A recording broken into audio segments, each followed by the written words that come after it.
Welcome to the Minister's Cat, Echism, question number 28. To answer question number 28, it will help if we first go back to question 25. Question 25 was, what happens to us because of Adam's sin? We start life as sinners, bad and banished. God was going to send his own eternal Son into the world as a man. He was to be the new captain, leader and head for the human race, the captain of salvation. To be the captain of salvation, he could not be sinking with the rest of us in sin and death with Adam. So, how did God send his eternal Son into the world without his being bad or banished? How did God send his eternal Son into the world without his being bad or banished?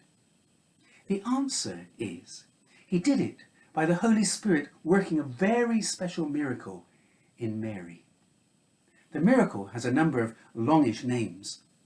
The virgin conception is one, the incarnation is another. Mary was a young lady who lived in Nazareth, then an almost unknown village in Israel. She was looking forward to getting married and had promised to become the wife of Joseph, a wonderful young man who truly loved God. Joseph was one of the main carpenters in Nazareth. The day when they were to be married and start living together as husband and wife was still a long way off. So it came as a great surprise to Mary when she had a visit from an angel, the angel Gabriel. What he said to Mary astonished her. It was almost too much for her to take in and understand straight away.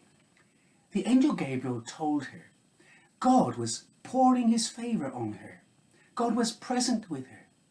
She would become pregnant with a son, and she was to call his name Jesus.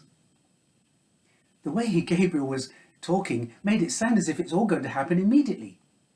Gabriel continued. He would be great. He would be called the Son of the Most High. The Lord would make him king on David's throne, and he would rule and reign forever and ever. Mary was really pleased, but she was perplexed and asked, how could she conceive a son inside her when she was not married to a man?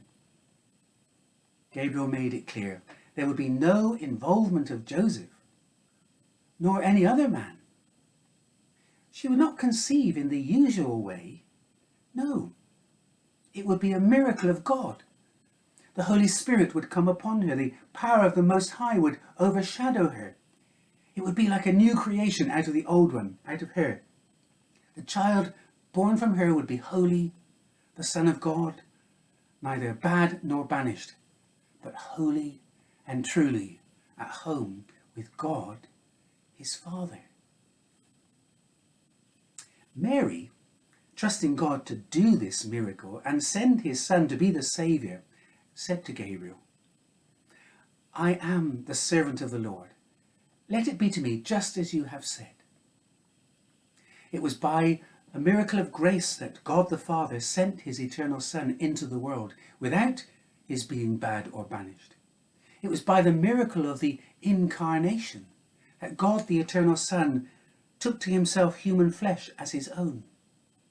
It was by the work of the Holy Spirit in that very special miracle in Mary, the virgin conception, that God the Son came as a human being. God the Father, God the Son, and God the Holy Spirit working in harmony for our salvation. How did God send his eternal Son into the world without his being bad or banished?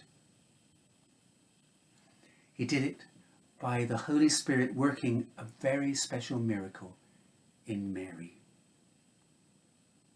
Here is a verse which tells us how the Holy Trinity worked together to bring the Son into the world to be our Saviour. The Holy Spirit will come upon you, and the power of the Most High will overshadow you. Therefore, the child to be born will be called Holy, the Son of God. Luke chapter 1, verse 35. The words of Gabriel to Mary. The Holy Spirit will come upon you. The power of the Most High will overshadow you. Therefore, the child to be born will be called Holy, the Son of God. Luke chapter 1, verse 35. Thank you for joining me for question number 28.